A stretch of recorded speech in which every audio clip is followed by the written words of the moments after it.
네, 감사합니다. 자, 오늘 본문 보겠습니다. 예레미야서 30장 우리 1절에서 11절입니다.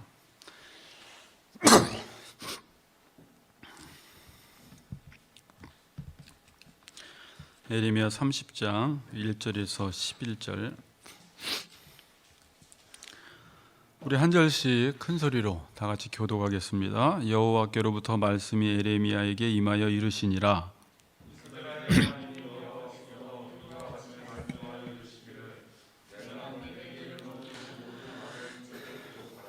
여호와의 말씀이니라. 보라, 내가 내 백성 이스라엘과 유다의 포로를 돌아가게 할 날이 오리니 내가 그들을 그 조상들에게 준 땅으로 돌아오게 할 것이니 그들이 그 땅을 차지하리라. 여호와께서 말씀하시니라.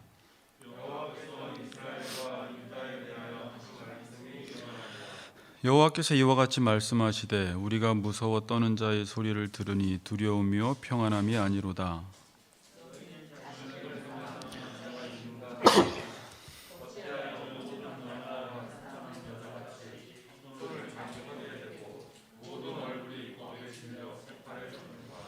슬프다 그날이요, 그와 같이 엄청난 날이 없으리라. 그날은 야곱의 환난의 때가 되미로다.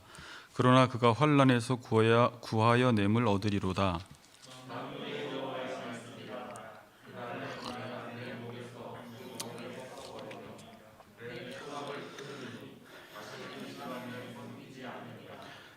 그들은 그들의 하나님 여호와를 섬기며 내가 그들을 위하여 세울 그들의 왕 다윗을 섬기리라.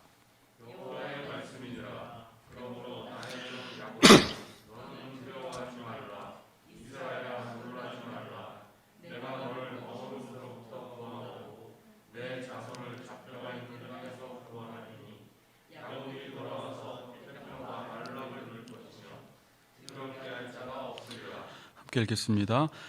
이는 여호와의 말씀이라. 내가 너와 함께 있어 너를 구원할 것이라.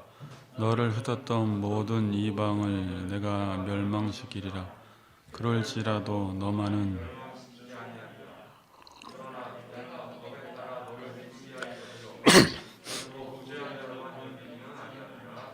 아멘. 자, 같이 인사합시다. 말씀으로 위로받읍시다. 이렇게 인사합시다. 네.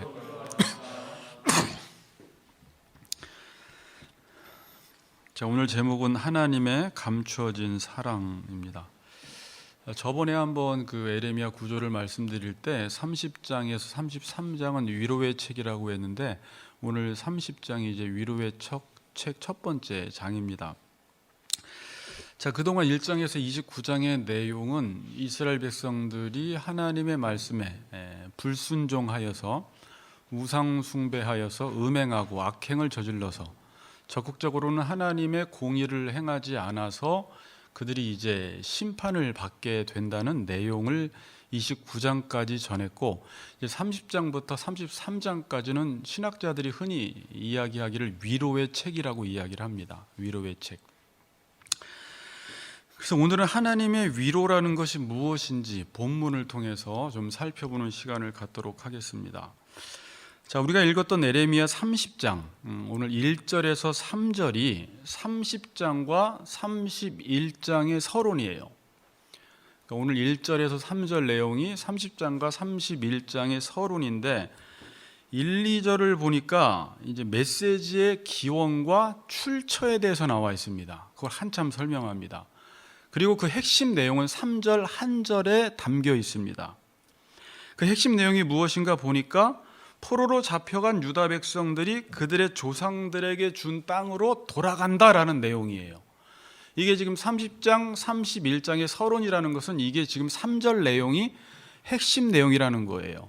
그들이 조상들에게 주어진 그 땅으로 앞으로 돌아가게 될 것이다 라는 것이 지금 위로의 장을 시작하면서 첫 번째 하나님이 하시는 말씀입니다. 자, 먼저 우리가 1절, 2절을 읽어보겠습니다. 1절, 2절 시작.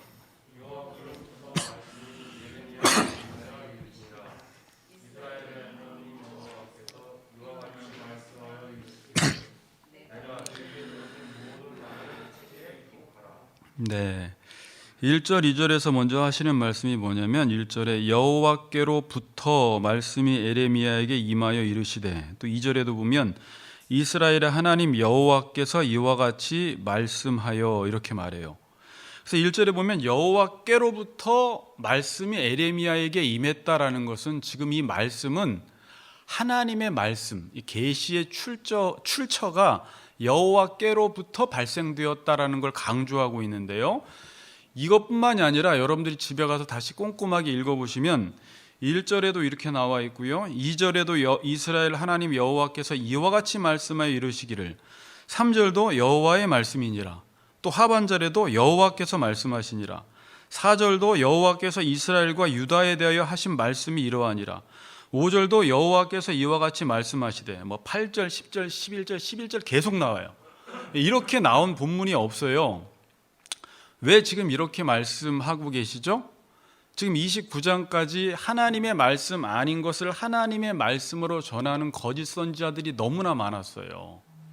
자기 마음에 있는 것들을 말하면서 하나님의 말씀이라고 하니까 이제 진짜 하나님의 말씀을 전하기 어려운 시대가 된 거예요. 그럼 제가 늘 설교를 하면서 이렇게 해야 돼요. 이건 진짜 하나님의 말씀입니다. 이건 하나님께로부터 온 말씀입니다.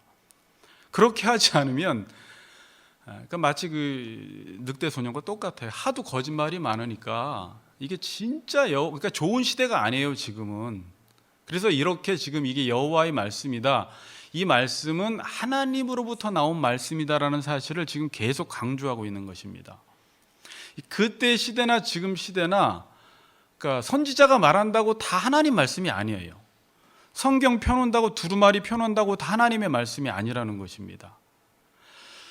자, 제가 그래서 이 본문을 그냥 넘어가려다가, 그럼 도대체 하나님의 말씀은 뭔가라는 거예요. 그건 오늘 본문에서 벗어난 이야기지만, 벗어난 건 아니고 제가 한번 지금까지 성경을 공부하면서 생각한 것을 잠깐 말씀드리고 본문으로 들어갈게요. 근데 에레미야도 이런 말씀을 했어요. 하나냐와 27장에서 대결을 할 때 진짜 하나님의 말씀이 뭐냐라고 할 때 선지자적 전통에 의해서 이전 선지자들이 어떤 메시지를 전했냐를 통해서 그 기준으로 하나님의 말씀인지 아닌지를 구별해 내라는 것이었죠. 이전 선지자들의 특징은 전쟁과 재앙과 전염병이라는 심판의 메시지를 전했다라는 거예요. 두 번째는 뭐였어요? 평화의 메시지를 전하는데 그것이 응한 후에야 그것이 여호와의 말씀이라고 인정한다라는 것입니다. 자, 그럼 여러분들이 지금 너무나 많이 유튜브나 수많은 목사들이 말씀을 전하고 있고 다 하나님의 말씀이라고 이야기하고 있고 성경을 펴놓고 말씀을 전하니까, 그럼 뭐가 진짜 하나님의 말씀이고 하나님의 말씀이 아닌지 어떻게 알 수가 있느냐라고 할 때 간단하게만 정리해 드릴게요. 자, 여러분, 하나님의 말씀을 알려면 하나님이 누구신지를 먼저 알아야 돼요. 그리고 하나님이 어떻게 일하시는지, 그분의 일하는 방식을 알면 어떤 메시지를 들었을 때 이게 하나님의 말씀인지 아닌지를 알 수가 있어요. 반대로 하나님이 누구신지를 모르고 그 하나님의 본성의 법에 의해서 이 세상을 창조하시고 이 땅을 어떻게 다스리시고 어떻게 일하시는지에 대한 그의 일하는 방식을 모르면 그의 메시지를 분별해 낸다라는 게 너무 힘들어요. 왜? 다 성경 펴놓고 이야기하기 때문에 그래요. 여러분들이 저건 유재규 목사의 말이야 라고 할 때 그걸 어떻게 알 수 있냐면, 유재규가 누구인지를 아는 사람, 그리고 지금까지 유재규가 어떻게 일해왔고 어떻게 말해왔고 지금도 어떻게 일하고 있으며 어떻게 말하고 있는지를 정확히 아는 사람일수록 제 말을 듣고 누군가가 이게 유재규의 말이야 라고 했을 때 그건 유재규 목사님이 그렇게 말씀하실 리가 없어, 아니면 그건 유재규 목사의 말이야 라고 분별을 할 수가 있다라는 거예요. 그렇죠. 자, 그러면 성경을 보면 간단하게 이 기독교적 세계관, 성경적 세계관이라고 할 때 세 단어로 압축이 돼요. 네 단어로 압축이 되든지. 창조, 타락, 구속이에요. 네 단어로 하면 종말이에요. 그렇죠. 그러니까 이게 기독교적인 세계관이라는 거예요. 그러니까 이건 어떻게 형성된 거예요? 하나님이 누구시고 하나님의 일하시는 방식에 의해서 보니까 하나님은 창조하셨고 인간이 타락했는데 다시 타락한 인간을 구속하시고 그 다음에 종말이 온다라는 것이죠. 그러니까 이건 어떻게 형성이 된 거예요? 창조, 타락, 구속이라는 이 틀을 가지고 하나님을 안 것이 아니라 하나님이 누구시고 하나님이 어떻게 일하시는지를 근거로 해서 이런 기독교적인 세계관이 나온 거예요. 그래서 기독교적인 세계관을 정립한다는 건 아주 중요해요. 이건 다른 말로 하나님께서 어떻게 일하시는지를 우리가 알 수가 있어요. 자, 그러면 하나님의 일하심이 뭐냐라고 할 때 간단하게 하나님은 왕이십니다. 하나님은 창조주이십니다. 그리고 그 창조주가 말씀으로 이 세상을 다 지으셨어요. 그렇죠? 그 다음에 말씀으로 이 세상을 다스리세요. 그리고 결국은 그 말씀을 이루시는 게 성경이에요. 자, 무슨 말이세요? 알겠죠? 하나님이 창조주와 왕으로서 말씀으로 이 세상을 지으셨고 말씀으로 다스리시고 결국은 그 말씀이 이루어지는 것으로 종말이 와요. 자, 그러면 타락은 뭐냐면 하나님의 말씀에 벗어난 게 타락이에요. 이걸 죄라고 하는 거예요. 그리고 구속, 회복이라는 건 뭐예요? 다시 말씀으로 돌아오는 걸 구속이다, 회복이다, 구원이다라고 이야기하는 것입니다.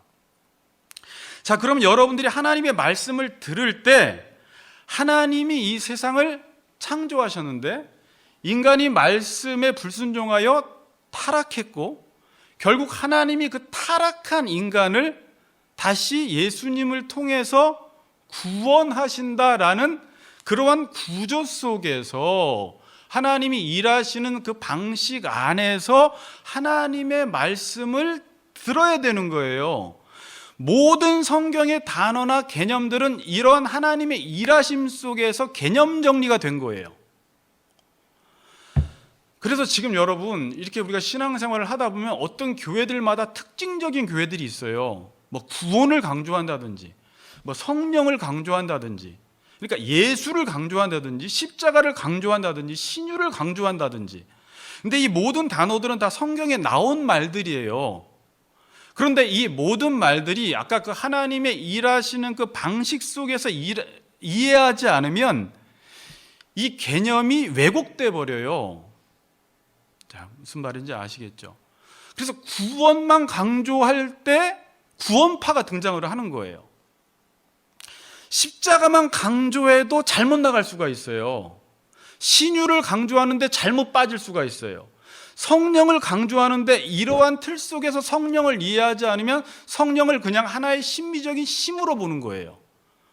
그런데 이러한 틀 속에서 보면 성령은 말씀을 이루는 영으로 타락한 인간을 살리는 영으로 이렇게 등장을 하게 되는 거예요. 자, 이제 이 말은 집에 가서 조금 더 깊이 새겨 들어보세요. 그런 구조 속에서 하나님이 세상을 창조하셨고 말씀으로 이 세상을 다스리시고 피조물이건 도덕적 피조물이건 인간이건 이렇게 말씀으로 다스리시고 인간에겐 자유의지를 주셔서 그 말씀을 따라 살게 하셨고 이 말씀을 벗어난 건 타락이고 타락한 인간을 다시 회복하고 구속한다라는 건 다시 말씀을 따라 사는 존재로 만들겠다라는 거예요. 근데 지금 타락이건 구속이건 죄건 또 똑같이 단어는 쓰는데 이러한 하나님의 일하심 속에서 이해를 하지 않으면 이 개념이 또 왜곡돼 버려요. 자, 그래서 문제가 있다는 거예요. 그래서 제가 처음에 이게 하나님의 말씀이냐 아니냐를 알려면 여러분이 죽어라 하나님이 누구신지를 배워야 돼요. 그리고 하나님의 일하심을 배워야 돼요. 이건 같아요. 솔직히 제가 하나님이 누구신지가 그의 일하시는 방식이에요. 그래서 하나님의 인격과 하나님의 일하심은 같아요. 그래서 이게 제일 중요한 내용이에요.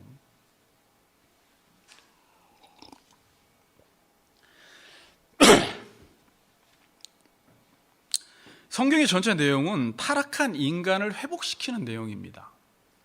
죄를 지은 인간을 구원하는 내용이에요. 그러니까 타락과 죄 때문에 심판과 죽음이 온 거예요. 근데 타락과 죄를 강조하지 않으면 메시지의 방향이 어디로 가냐면 죽음 없이 살아나는 것으로 가버려요. 십자가 없이 바로 살아나는 것으로 가버려요. 고난 없는 영광으로 가버려요. 제 말 이해하세요? 예. 그러니까 인간을 딱 봤는데 타락이 전제되지 않아, 죄가 전제되지 않으면 메시지가 바로 거짓 메시지로 가버려요. 바로 회복된다라는 쪽으로 가버려요. 근데 너희들은 지금 하나님의 말씀에 불순종했어. 지금 유다 백성들이. 그 다음에 지금 우상 숭배를 했어. 그 죄인이기 때문에 죄 문제가 해결이 안 되는 거잖아요. 그들이 지금 하나님의 기준 선악 판단으로 선악 판단한 것이 아니라 자기의 욕심으로 선악 판단을 하는 거잖아요. 그러니까 이제 이 부분을 고치고 수정을 하는 일을 하는 거예요. 그러니까 죄를 전제하니까 고치고 수정해야지 회복과 구원이 오는 것이지, 이게 참된 선지자의 메시지고, 거짓 선지자는 인간의 타락과 죄를 전제하지 않아요. 마음의 부패성을 전제하지 않으니까 그걸 고치지도 않고 회복이 된다고 지금 전하는 거예요. 지금도 거짓된 메시지는 다른 게 아니에요. 교회 강단에서 메시지가 전해져도 성도들이 지금 악을 행하는데, 죄를 행하는데, 그들은 구원받았지만 아직 구원받지 못했기 때문에 계속해서 구원을 받아가야 하는 과정 가운데 있고, 죄가 사함받았지만 다 사함받았지만 아직까지 죄가 다 죽지 않았기 때문에 죄를 극복해야 하는 과정 가운데 있기 때문에 이 부분을 손대주고 만져주면서 회복의 메시지를 전해야 되는데, 그냥 그런 것들을 전혀 전하지 않고 잘 된다, 복을 받는다, 좋아질 것이다, 성공한다 쪽으로 가면 이게 거짓된 메시지라는 거예요. 자, 근데 또 이걸 제가 이렇게 준비하면서 또 문제는 뭐냐면, 어떤 교회가 죄와 타락을 전제하지 않습니까? 그렇죠. 여러분, 교회에서 죄, 타락 전제하지 않는 교회가 있어요? 다 이야기해요. 문제는 뭐냐면 그게 일회성으로 끝난다는 거예요. 예수님이 우리의 죄를 위해서 죽으셨다. 그리고 그 이후에는 잘 산다 쪽으로 가버려요. 그래서 이번 주에도 한 지체하고 대화를 하는데, 자기가 아는 어떤 지체는 예수님이 우리를 위해서 고난을 받으셨기 때문에 그 이후에는 고난을 안 받는다고 계속 주장을 한대요.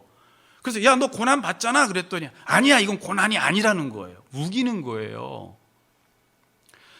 살아난다라는 건, 자, 성경에서 우리가 살아난다라는 건 예수님이 우리를 위해서 십자가에 죽으시고 살아나셨으니까 우리도 죄 문제가 해결되고 살아났다라는 게 일회성으로 끝나버리고, 이제 더 이상 죄 문제를 언급하지 않고 이제는 축복의 메시지, 잘 될 거라는 메시지만 전해서는 안 돼요. 교회에서 살아난다라는 것은 죄에 대해서 죽은 만큼 살아나는 거예요.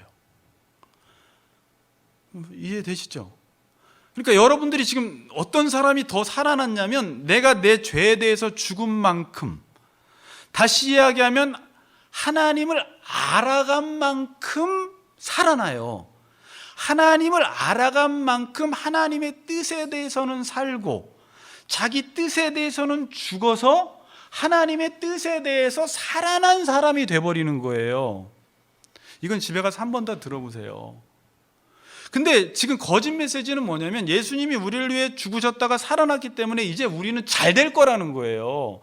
그러니까 잘 된다라는 건 내 죄가 죽어진 만큼 잘 된다고요. 그래서 죄 문제는 한 번 다루면 안 되고, 죄에 대해서 죽었지만 계속 죄에 대해서 죽어져야 되고요, 의에 대해서 살아났지만 계속 의에 대해서 살아나야 돼요. 이건 제가 로마서에서 설교한 거예요. 율법의 기능을 설명할 때.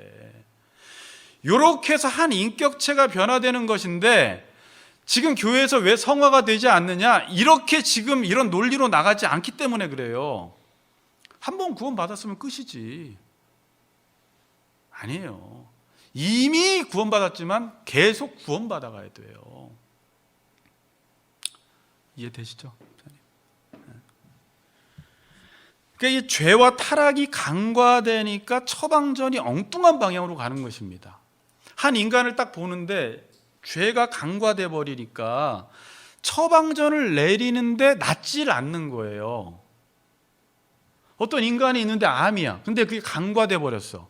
그리고 너는 잘 될 거야. 뭐 멋진 옷 입혀놓고 좋은 직장 보내고 돈 많이 벌면 그가 잘 삽니까?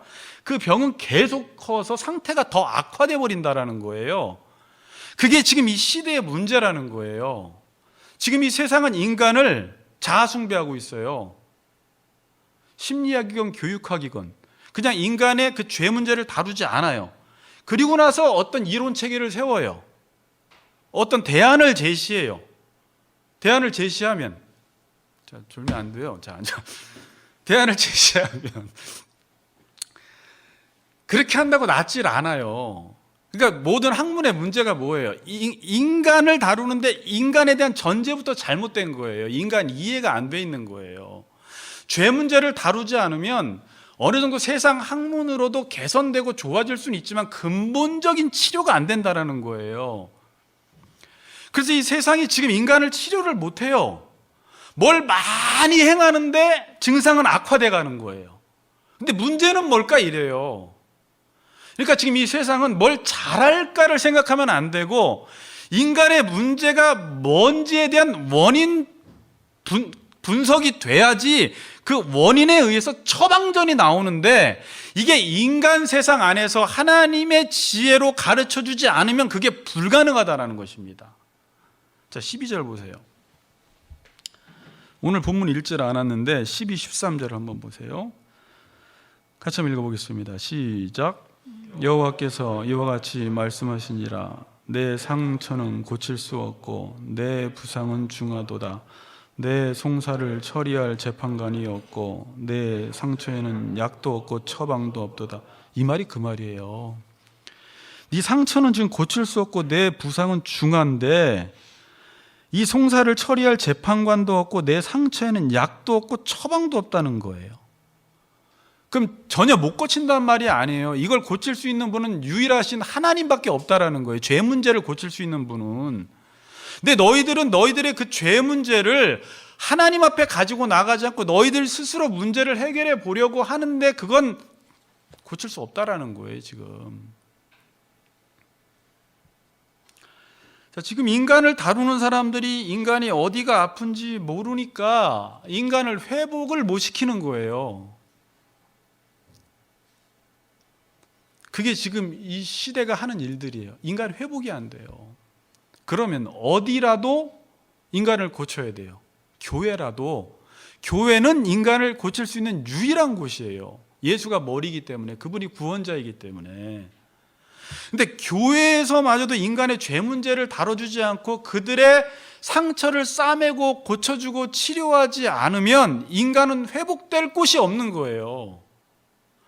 교회에서마저도 이 죄 문제를 다루지 않는 거예요. 그러다가 여기까지 왔다고 말씀드렸잖아요. 지금 제가 무슨 말씀을 드렸어요? 자, 여기까지 왔는데 이게 하나님의 말씀인지 아닌지 어떻게 알 수 있느냐? 그 하나님의 일하시는 방식 속에서 하나님의 말씀으로 세상을 창조했고 말씀에서 벗어나서 타락을 한 이 인간을 다시 구속한다라는 게 과연 무엇인지를 제가 간략하게 지금 설명을 드린 거예요. 이러한 틀 속에서 아무리 신앙적인 용어를 써도 그 신앙적인 용어가 협소하게 쓰인다라는 거예요. 좁은 의미로 쓰인다는 거예요. 그래서 성령, 교회, 죄, 구원 모든 이야기를 하는데 그 개념이 빗나가 버렸어요.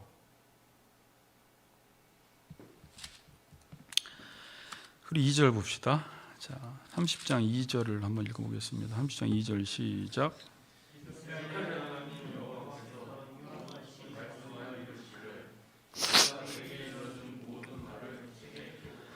네, 이거를 책에 기록하라 그래요. 보통 앞에서 그런 말씀을 안 하시다가 이 말은 무슨 말이에요? 하나님 말씀은 분명히 이루어지는데 지금 3절의 내용, 너희들 조상들에게 준 땅으로 너희가 돌아간다라는 이 말은 하나님의 말씀이고 분명히 이루어질 것이기 때문에 후대까지 볼 수 있도록 또 반드시 이루어질 것이기 때문에 기록하라는 거예요. 지금 하나님이.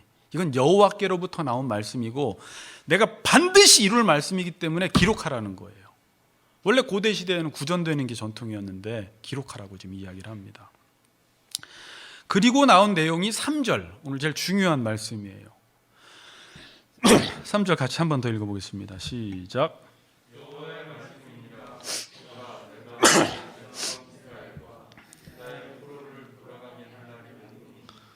내가 그들을 그 조상들에게 준 땅으로 돌아오게 할 것이니.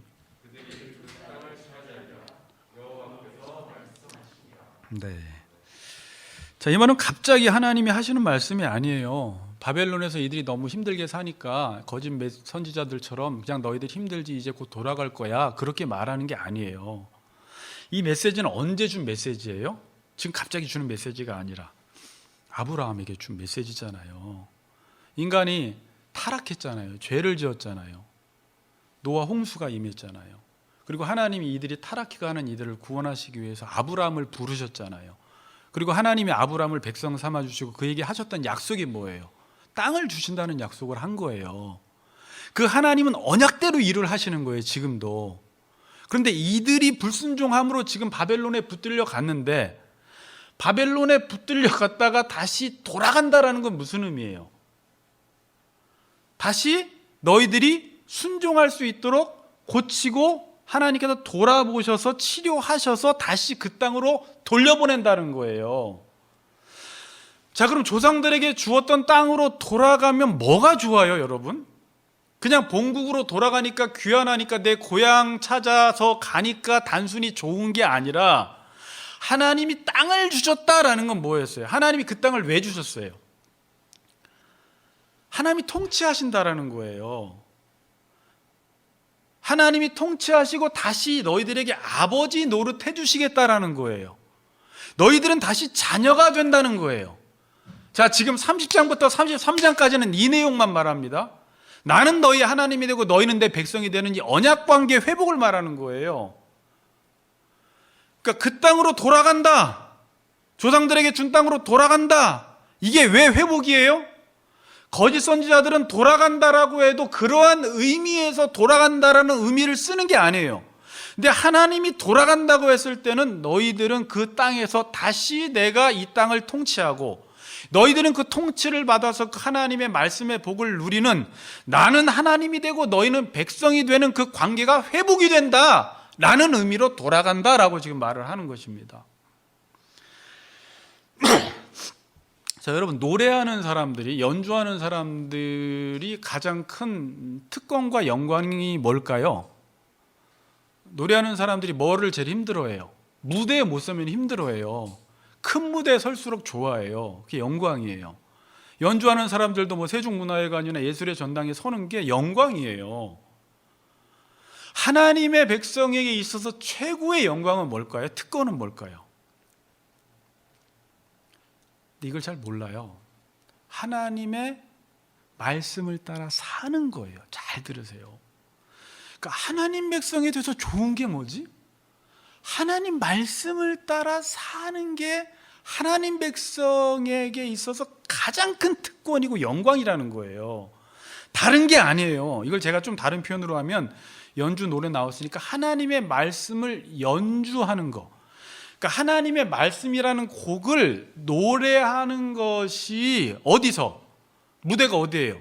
이 땅에서 하나님의 말씀이라는 그 곡을 내가 연주하면서 살아가는 것이 하나님 백성에게 있어서 가장 큰 특권이라는 거예요. 아멘?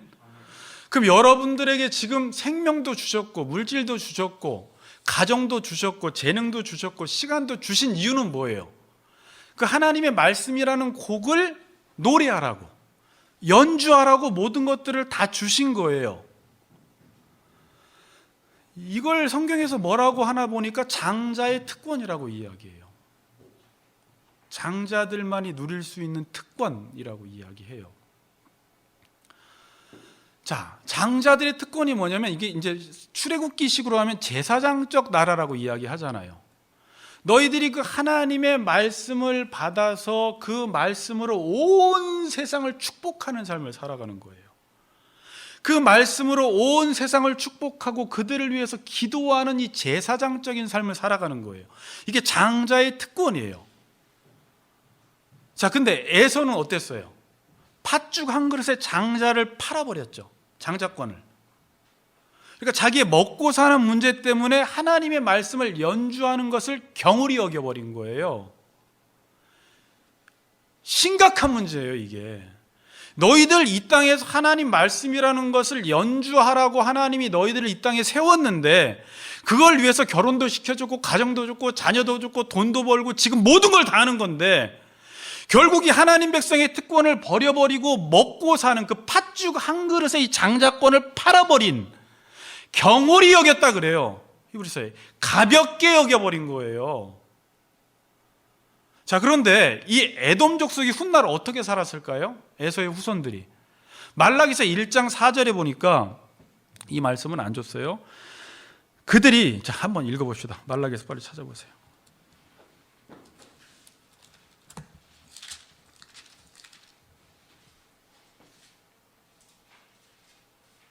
(1장 4절) 같이 읽겠습니다. 시작.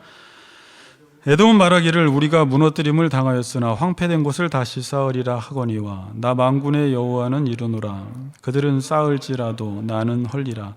사람들이 그들을 일컬어 악한 지역이라 할 것이요 여호와의 영원한 진노를 받은 백성이라 할 것이라. 뭐라고 합니까? 그들은 계속 쌓는데 하나님이 못 쌓게 그들의 삶을 헐어버리신다는 거예요. 너들의 인생은 세워지지 않는다는 거예요. 하나님이 세우려고 하면 계속 부서뜨려 버려요. 누구한테? 장자의 특권을 경홀히 여긴 사람들. 하나님의 백성으로 삼아줬더니 그 하나님의 말씀을 연주하라고 했더니 하나님 말씀은 연주하지 않고 먹고 사는데 이걸 더 중요시 여겨서 그 하나님 말씀의 특권을 버려버린 사람들이 이렇게 살아간다는 거예요. 여러분, 인간으로서 말씀을 연주한다는 건 놀라운 거예요. 우리 아내도 뭐 연주를 하지만 제가 보고 배우는 거 많아요. 이게 연관된 게 많아가지고 좋은 곡을 하나, 어려운 곡을 하나 연주해내는 거 참 중요해요.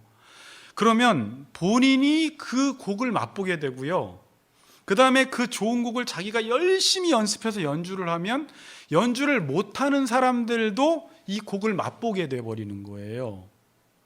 하나님의 말씀을 연주하면 좋은 게 뭐냐면, 내가 말씀대로 살면 좋은 게 뭐냐면 내가 먼저 하나님을 경험하고 하나님을 맛봐버려요.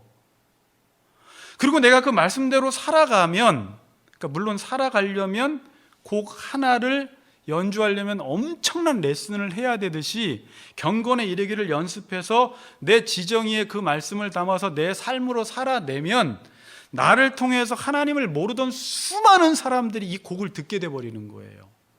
그들의 삶의 존재 이유를 찾게 되고 하나님을 찬양케 되는 놀라운 역사가 하나님의 장자들을 통해서 일어나는 거예요.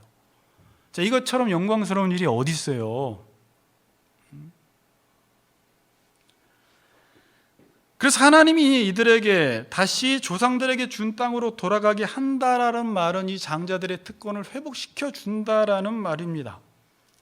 너희들 다시 그 무대에 서서 하나님을 연주할 기회를 준다라는 거예요.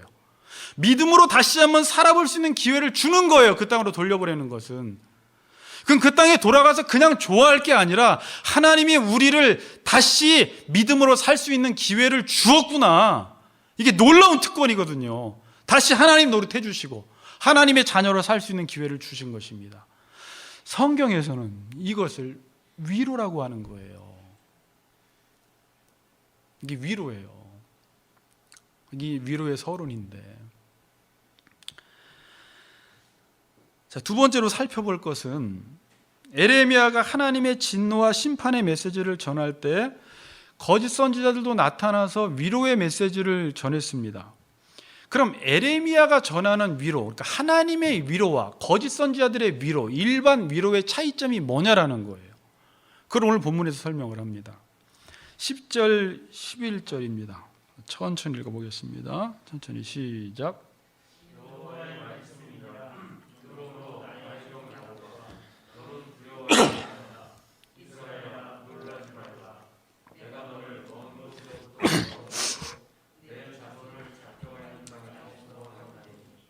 야곱이 돌아와서 태평과 안락을 누릴 것이며 두렵게 할 자가 없으리라. 이는 여호와의 말씀이라. 내가 너와 함께 있어 너를 구원할 것이라. 너를 흩었던 그 모든 이방을 내가 멸망시키리라. 그럴지라도 너머는 멸망시키지 아니하리라. 그러나 내가 법에 따라 너를 징계할 것이요 결코 무죄한 자로만 여기지는 아니하리라. 자, 11절 하반절을 보면 하나님이 내가 너와 함께 있어 구원하신다고 이야기를 해요. 그러니까 잡혀가 있는 땅에서 구원하신대요. 이 메시지가 자, 3절, 8절, 10절, 11절이 같은 내용이에요, 여러분. 3절, 8절, 10절, 11절이 같은 내용인데 내가 너희와 함께 있어 너희를 구원한다라고 이야기하면서 11절 하반절에 보니까 어떻게 이야기해요? 그러나 이렇게 말해요. 그러나 내가 법에 따라, 이 법에 따라 가로치든지 줄을 치든지 해야 돼요. 내가 구원을 하긴 하는데 법에 따라서 너를 징계할 것이요 결코 무지한 자로만 여기지는 아니하리라. 제가 아까 던졌던 질문이 뭐예요? 일반 거짓 선지자들의 위로와 참된 선지자, 하나님이 주는 위로의 차이점이 뭐예요? 그냥 법 없이 회복되느냐, 법대로 회복되느냐의 차이예요. 지금 하나냐나 그 이후에 스마야의 거짓 선지자의 특징은 뭐였어요? 그들이 지금 잘못했어요. 우상 숭배를 했어요. 그러나 그걸 고치지 않고 법에 따라 징계하지 않고 회복의 메시지를 전하는 게 거짓 선지자라는 거예요. 그런데 하나님은 법에 따라서 그들의 잘못을 지적하시고 그 잘못에 따라서 하나님이 징계하시고 혼내시고, 잘 들으세요? 그리고 그 잘못만 지적하고 혼내는 게 아니라 그 잘못한 것을 잘할 수 있도록 고치시고 수정하시는 것까지 하신다라는 거예요. 자, 그래서 제가 법이라는 것을, 이게 하나님이 일하시는 방식인데 미슈파트와 체데크라고 이야기를 했어요. 그렇죠? 하나님이 일하시는 방식은 공의와 정의예요. 그리고 우리도 공의와 정의에 따라 살라고 하잖아요. 그럼 그게 뭐예요? 법에 따라서 살라는 거예요. 그럼 지금 하나님은 법에 따라서라는 것을 어떻게 행하고 계세요? 자, 혁이가 첼로를 하는데 첼로를 못하는데 너 앞으로 잘할 거야. 너는 1등을 할 수 있어. 너는 최고의 연주가가 될 수 있을 거야. 이게 거짓 선지자예요. 근데 혁이가 첼로를 하는데 자꾸 틀려. 아주 세밀한 거 하나까지 레슨하는 사람이 찝어주는 거예요. 그리고 혼내는 거예요. 혁이 입장에서는 그게 위로로 느껴져요? 위로로 안 느껴져요? 그 당시에는 위로로 안 느껴져요. 그래서 혁이가 엄마랑 첼로 하는 거 힘들어요.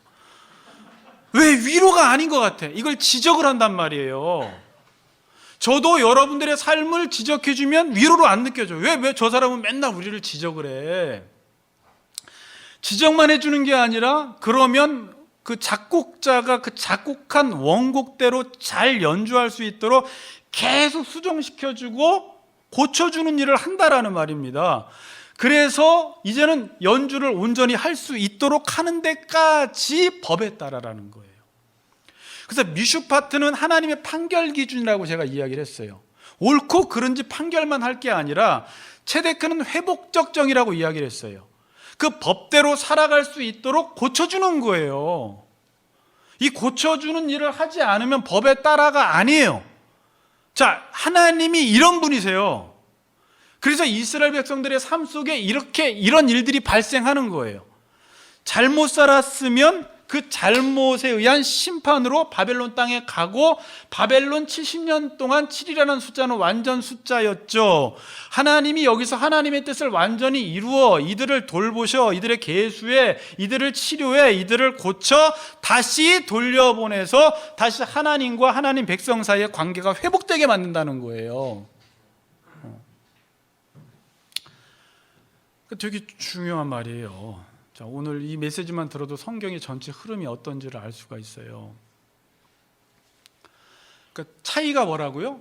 법에 따라 회복을 시키느냐, 법 없는 회복을 선포하느냐. 그래서 목회를 할 때나 자녀를 키울 때나 법에 따라 하는 게 힘들어요. 부모도 법이 없고 목회자도 법이 없으면요, 잘못해도 그냥 넘어가 버려요. 왜? 내가 법이 없기 때문에. 그리고 법이 있어도 사랑하지 않으면 지적만 해요. 사랑할수록 법에 따라 판결해 주고 고치고 회복시키는 일을 같이 해요. 자, 그래서 레슨을 받는 사람과 레슨하는 사람이 같이 힘들어요. 레슨을 받는 사람만 힘든 게 아니에요. 너 그렇게 해! 라고 많은 게 아니에요. 하나님은 직접 우리와 같이 레슨을 하시는 거예요. 제가 보니까 엄마가 혁이를 위해 레슨을 할 때 엄마도 같이 힘든 거예요. 그렇죠? 그냥 방관하는 게 아니에요. 지금 하나님이 그렇게 하신다라는 거예요.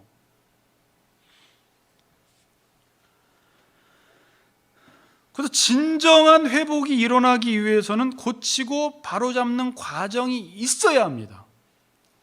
여러분이 회복되길 원하세요? 여러분 가정이 회복되길 원하세요? 그냥 기도 몇 번 하면 회복되는 게 아니에요. 그냥 저기 가서 안수기도 받으면 회복되는 게 아니에요. 반드시 하나님은 여러분들의 죄를 수정시키고 고쳐요. 징징 짜고 울고 하기 싫다고 하는데도 지금 과정 속에서 너무 힘든 거예요. 왜? 이전에 내가 원하던 삶의 방식대로 살아왔는데, 내가 하고 싶은 대로 연주를 했는데, 이제는 하나님이 제대로 법에 따라 가르치니까 몸에 쥐가 나고 힘들고 고통스럽고 눈물 나고. 그러나 그게 내 몸에 오랫동안 과거에 안 좋은 습관이 많이 배어 있을수록 이 회복하는 과정이 오래 걸린다라는 거예요. 지금 우리 교인들 중에 그런 분들도 계시고, 저도 그런 과정을 계속 겪고 있고 마찬가지예요. 그래서 하나님이 1장에서 에레미야를 부르실 때 어떤 일을 하라고 부르셨어요? 1장 10절에 보면, 보라, 내가 오늘 너를 여러 나라와 여러 왕국 위에 세워 내가 그것들을 뽑고 파괴하며 파멸하고 넘어뜨리며 건설하고 심게 하였느니라. 뽑고 파괴하고 파멸하고 넘어뜨리고 그 다음에 건설하고 심는다라는 거예요. 자, 그러니까 뭐는 무너뜨리고 뭐는 세워요. 기준이 없으면 못하는 거예요. 하나님의 법에 따라서 무너질 건 무너뜨리고 법에 따라서 세울 건 세우라는 거예요. 내가 무너뜨리고 싶지 않아도 법에 따라서 무너뜨리라면 무너뜨려야 되는 거예요. 내가 지금 세우고 싶지 않아도 법에 따라서 하나님이 세우라면 세워야 되는 거예요. 그러니까 법을 모르면 뭘 무너뜨려야 할지, 뭐를 세워야 할지를 성도도 모르고 교회도 몰라요. 근데 그 과정 자체가 성경은 위로다라고 이야기하는 거예요. 그러니까 지금 이들은 위로를 받고 있는 상황이에요. 이사야서 40장도 전반부가 끝나고 40장부터 후반부인데 내 백성을 위로하라 라는 희망의 메시지를 전해요. 그런 차원의 위로예요.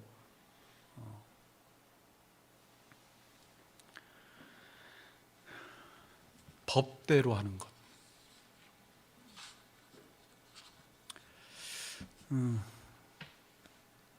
그러기 위해서는 여러분들의 앞으로 신앙의 방향이 어디로 갈 것인지는 짐작은 할 수 있어요.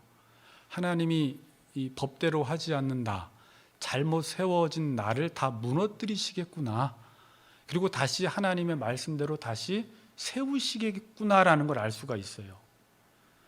자, 좀 이야기 좀 할게요. 아내가 요즘 아주머니들을 그룹 레슨을 좀 많이 해요. 근데 아이들보다 힘들대요. 왜 힘들어요? 고집이 세고 자기 주장이 강하기 때문에. 그러니까 모르면 그냥 아이들처럼 입 다물고 배우면 되는데 말이 많아요. 아줌마들은 고집이 세요. 자기 주장이 강해요. 그래서 배우는 속도가 느려요. 그리고 가르치는 사람도 너무 힘든 거예요. 계속 잘하지 못하는데 칭찬해 줘야 돼요. 그래야지 따라오거든요. 아이들은 혼내고 다시 하면 되는데 아줌마들은 그게 잘 안 돼요.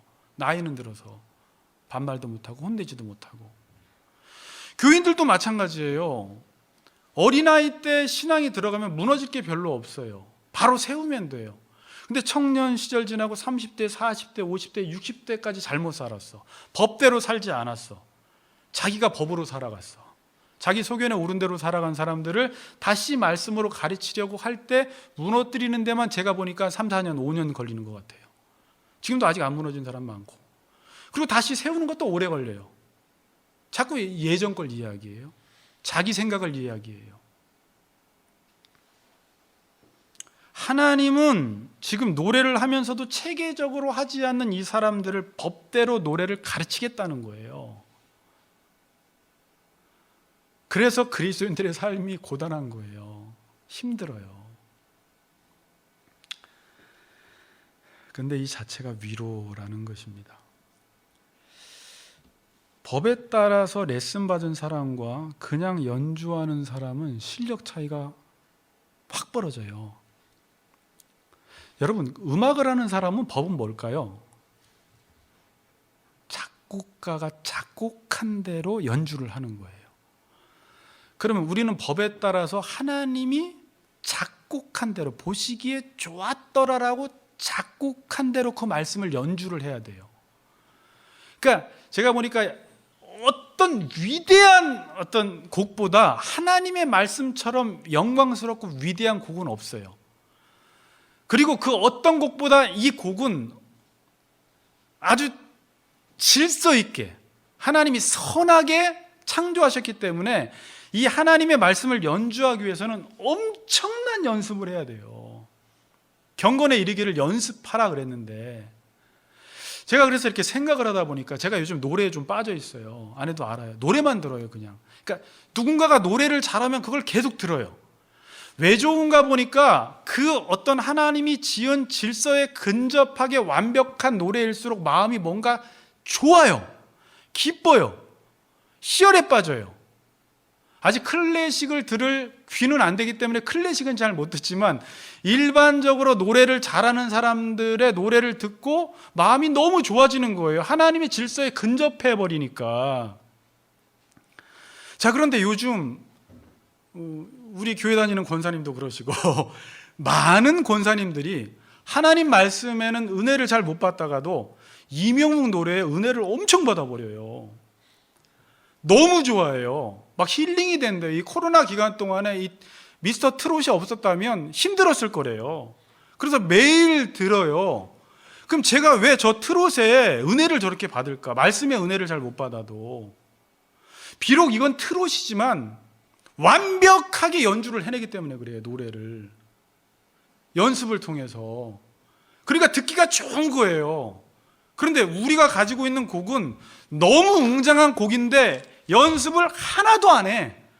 그러니까 곡은 좋은데 연습을 안 하니까 잡음과 소음으로 들려요. 이게 문제예요, 지금. 그러니까 말씀 자체는 좋아, 이 곡은. 근데 연주하는 우리들이 어때요? 저 혁이가 어떤 곡 하나 하려고 해도 며칠을 연습해야지 곡 하나를 연주하는데, 하나님 말씀을 연주한다는 사람들이 경건의 얘기를 연습하지 않고 훈련하지 않고 그 연주라는 건 뭐냐면 삶에서 하나님을 보여줘야 되는 거예요. 그런데 그걸 못하니까 사람들이 듣기 싫어하는 거예요. 그럴 바에는 그냥 동요 잘 부르는 게 훨씬 나아요. 듣기가 좋아요. 지금 교회가 교인들을 레슨을 잘 못 시켰다라는 생각이 들었어요. 어떤 목사들은 목사가 레슨을 받아보지도 않았고 레슨을 시켜보지도 않아서 어떻게 레슨을 시켜야 할지도 몰라요. 자기가 받아보지 않았기 때문에. 그러니까 우리가 나가서 말씀은 듣고 삶을 사는데 삶이 엉망이니까 사람들이 우리의 삶을 싫어해요. 그래서 교회를 떠나는 현상이 일어났어요. 그들에게 뭐라고 할 게 아니라 우리의 소리가 너무 깽깽이 소리가 나기 때문에 그들이 떠나는 건 당연한 거예요. 그럼 지금 우리는 뭐를 해야 될까? 우리 혁이가 연습하는 것보다 더 열심히 말씀대로 살아갈 수 있도록 연습을 해야 돼요. 반복해서 연습을 해서 내 삶이 법대로 미슈파트와 체데크의 삶을 살아갈 수 있도록, 어떤 것을 보았을 때 옳고 그른 것이 무엇인지를 분별하고 또 그것을 회복시키는 일까지 하는 사람으로 우리가 거듭날 때 사람들은 우리의 삶을 통해서 반드시 하나님을 보게 되어 있다는 것입니다. 그래서 성경을 처음 배울 때는 법대로 하는 설교를 많이 들으세요, 여러분. 자, 무슨 말인지 아시겠죠? 너무 응용된 설교, 세련된 설교, 뭐 인문학적인 설교, 철학적인 설교라기보다, 그런 설교를 듣는 것을 좋아하기보다 여러분 지금 배우고 있는 웨스트민스터 소유리 문답이나 하이델베르크나 기본적인 법대로 먼저 기본적으로 원론적인 것을 가르치는 것들을 먼저 오랫동안 배워 놓으면 나중에는 설교를 들을 수 있는 힘이 생겨요. 그럼 우리 전도사나 저도 마찬가지예요. 먼저는 법대로 설교를 해야 돼요. 처음부터 기초도 잡히지 않았는데, 이론적으로 기초가 잡히지 않았는데 세련된 연주를 하면 엉성해지고 그게 듣기가 싫어요. 근데 많은 사람들이 보면 이 기본적인 신학 체계도 잡히지 않은 상태 속에서 인문학을 도입하고 철학을 도입하고 심리학을 도입해서 설교를 하는데 듣기에는 좋은데, 왜? 사람들이 그러한 메시지를 좋아하니까 듣기엔 좋은데 삶의 변화는 일어나지 않아요. 법이 희석되어 버려졌기 때문에. 그래서 저도 뭐 아직 이제 50이지만 지금까지도 법대로 설교하는 거에 익숙해져 있는데, 제가 이 법대로 설교를 하다 보니까 하나님의 말씀은 지식의 근본이기 때문에 나중에는 이 원론적인 설교를 하다 보면 나중에 모든 학문들을 응용해서 설교할 수 있는 힘이 생기게 돼요. 그렇죠? 기초에 충실한 사람들은 그 이후에 마음껏 활용할 수가 있어요. 그래서 여러분들이 처음에는 좀 지겨워도 하나님의 말씀이 무엇을 말하는지 원론을 배우는 일에 힘쓰세요. 최소한 10년 동안은 계속 그 말씀을 듣고 누구한테 이야기를 해도 엉성하게 이야기하지 말고 원론을 이야기해 주세요. 결국 그 말씀이 우리를 변화시킵니다. 그리고 4절에서 14절은 오늘 설교 다 못하고요. 5절, 7절을 보면 유다가 겪고 있는 고난의 현장, 그들이 얼마나 지금 고통 가운데 있는지를 5절에서 7절에서 설명해 주고 있는데, 한마디로 이렇게 말합니다. 모든 남자가 해산하는 여자같이 라고 말해요. 얼굴이 겁에 질려 새파래졌다라고 이야기합니다. 제가 뭐 해산은 안 해봤지만 해산할 때 오는 그 고통을 맛보고 있다라는 거예요. 그리고 또 한 가지는 해산할 때는 누가 공격해도 방어를 할 수가 없죠. 무방비 상태에 있다라는 것입니다. 이 고통이 얼마나 심했냐면 얼굴이 시퍼래졌다라는 거예요. 겁에 질려 있다라는 것입니다. 그리고 8절, 9절은 유다는 포로의 속박에서 벗어나 자유인으로 하나님을 앞으로 섬기게 될 것임을 말씀하고 있어요. 본문 보세요. 다시는 이방인을 섬기지 않으리라. 그들은 그들의 하나님 여호와를 섬기며 내가 그들을 위하여 세울 그들의 왕 다윗을 섬기리라. 언제? 그 땅에 돌아가서. 그리고 10절, 11절은 아까 3절, 8절의 반복이라고 말씀을 드렸죠. 하나님이 그들을 구원해 주시겠다라고 확증해 주시는 것입니다. 하나님은 그들이 충분한 고통과 연단을 겪은 후에 회복될 것임을 말을 하는데, 특별히 11절 하반절에 뭐라고요? 법에 따라서 한다라는 거예요. 그게 회복이요, 그게 위로라는 것입니다. 결론을 맺겠습니다. 자, 아까 30장 3절에서 한 번 더 읽어보고 결론을 맺읍시다. 자, 여호와의 말씀이니라. 보라, 내가 내 백성 이스라엘과 유다의 포로를 돌아가게 할 날, 밑줄 쳐보세요. 돌아가게 할 날이 오리니 내가 그들을 그 조상들에게 준 땅으로 돌아오게 할 것, 밑줄 쳐보세요. 돌아오게 할 것이니 그들이 그 땅을 차지하리라. 여호와께서 말씀하시니라. 자, 질문합니다. 이들이 지금 바벨론에 있습니다. 돌아가는 것이 맞습니까? 돌아오는 것이 맞습니까? 지금 두 가지를 다 쓰고 있잖아요. 자, 요한복음 14장 6절에 보면 내가 곧 길이요 진리요 생명이니 나로 말미암지 않고는 아버지께로 갈 자가 없느니라라고 해요? 올 자가 없느니라고 이야기해요. 예? 올 자가 없느니라라고 얘기해요. 원래는 어떻게 이야기하는 게 맞아요? 예수님이 지금 어디 계세요? 제자들과 함께 계시니까 아버지께로 갈 자가 없다가 맞죠. 근데 요한복음은 주제가 뭐예요? 예수님이 하나님이시라는 예수님의 신성을 강조하는 것이죠. 그럼 예수님은 지금 제자들과 함께 있으면서 동시에 어디 계신 거예요? 하나님이세요. 그러니까 아버지께로 올 자가 없다라고 말씀하시는 거예요. 그러니까 예수님은 제자들과 함께 계시면서 동시에 지금 하늘에 계시는 거예요. 자, 그럼 이 뜻은 뭘까요, 여러분? 지금 돌아오라라는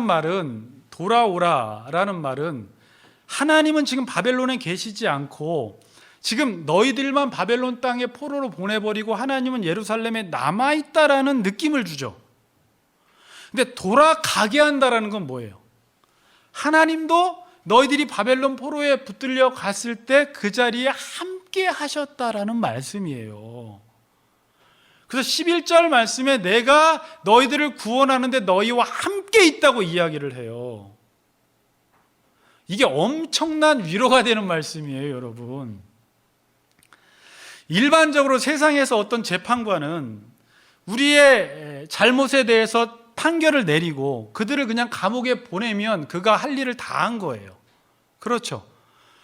그들이 감옥에 갔으니까 따라가서 같이 울고 같이 아파하고 같이 고통당하는 재판관은 없습니다. 그런데 하나님은 지금 그들을 심판하시면서 그들과 함께 바벨론 땅으로 가신 거예요. 같이 고통을 당하시고 같이 우시는 거예요. 그리고 그들을 치료하고 돌보고 싸매는 거예요. 아까 우리 아내가 혁이에게 레슨을 할 때 혁이만 힘든 게 아니라 레슨해 주는 엄마도 동일하게 힘들고 에너지가 소모가 되듯이 하나님도 지금 그렇게 행하시는 거예요. 여러분, 부모가 되면 이제 우리가 한 가지, 자녀를 혼내면 자녀만 아픈 게 아니라 부모의 마음이 더 아파요. 사랑할수록. 때리고 나면 때려서 마음이 후련한 게 아니라 한번 때리려고 할 때도 마음이 안 좋고 때리고 나서도 나도 고통스러운 거예요. 여러분, 자식이 아플 때, 열이 나거나 아플 때 그냥 옆에서 코 골면서 골골 자요? 뭐 피곤하면 그럴 수도 있겠지만 이 자식 돌봐주느라고 같이 더 힘들어하는 거예요. 예전에 제가 너무 힘드니까 우리 아버지가 한번 이런 이야기 한 적이 있었어요. 대신 좀 아파줬으면 좋겠대요. 제가 그 말이 아직까지 기억이 나요. 내가 좀 그냥 아팠으면 좋겠다고. 제가 하도 비실비실거리니까. 그게 부모의 마음이에요. 그럼 지금 하나님은 뭐예요? 바벨론에 함께 계셨던 거예요. 하나님이 바벨론에 사로잡혀 가게 하셨지만 하나님께서 본문에 보면 내가라고 이야기해요. 내가 너희들을 돌아가게 한다라는 거예요. 그래서 실제 고레스 왕을 통해서 에스라서 1장 1절에 보면 하나님이 고레스의 마음을 감동시켜서 그들에게 귀한 명령을 내립니다. 이건 고레스가 한 게 아니라 하나님이 때가 되어서 그의 마음을 움직여서 그들을 해방령을 내린 거예요. 귀한 명령을 내린 거예요. 역사는 정확하게 하나님의 말씀과 뜻대로 하나님의 섭리대로 움직이는 것입니다. 지금 저는 다시 한번 여러분들이 오늘 말씀을 통해서 위로받았으면 좋겠어요. 지금 여러분들의 어떤 지체들은 잘못으로 인해서 하나님 말씀에 벗어나서 고통당하고 힘들어하고 이 안에서 환난을 당하는 사람들이 있을 수 있어요. 바벨론 포로 생활하는 것처럼. 그럼 우리는 그때 하나님이 나를 버리셨나? 하나님이 나한테 무관심한 건 아닌가? 나는 지금 나 혼자 있는 건 아닌가라고 하면서 여러분들이 우울해할 수 있고 이곳에서 너무 고통스러워할 수 있는데 그 가운데 하나님이 여러분과 함께 하신다라는 거예요. 함께 하셔서 우리의 몸을 지금도 치료하고 계신다라는 사실을 기억하셔야 돼요. 내가 잘 될 때 하나님이 기뻐하시고 내가 치료받을 때 하나님은 더 좋아하시면서 우리가 빨리 회복되어서 다시 하나님이 우리에게 주신 땅에서 하나님의 말씀을 자유롭게 연주할 수 있는 연주자가 될 수 있도록 하나님도 마음 아프지만 심판하시고 그곳에서 치료하는 일을 하신다라는 사실을 기억하시면서, 여러분, 성령이라는 뜻이 뭐예요? 위로자라는 뜻이에요. 위로자. 우리와 함께 하셔서, 임마누엘의 뜻이 뭐예요? 하나님은 우리와 함께 하셔서 우리가 아파할 때 같이 아파하시고 울 때 우시고 바벨론에 함께 하셨다가 돌아갈 때 같이 하나님이 돌아가신다라는 사실을 여러분 다시 한번 기억하시면서 말씀으로 큰 위로를 받는 우리 같이 걷는 교회 성도님들 되시길 주의 이름으로 축복합니다. 아멘.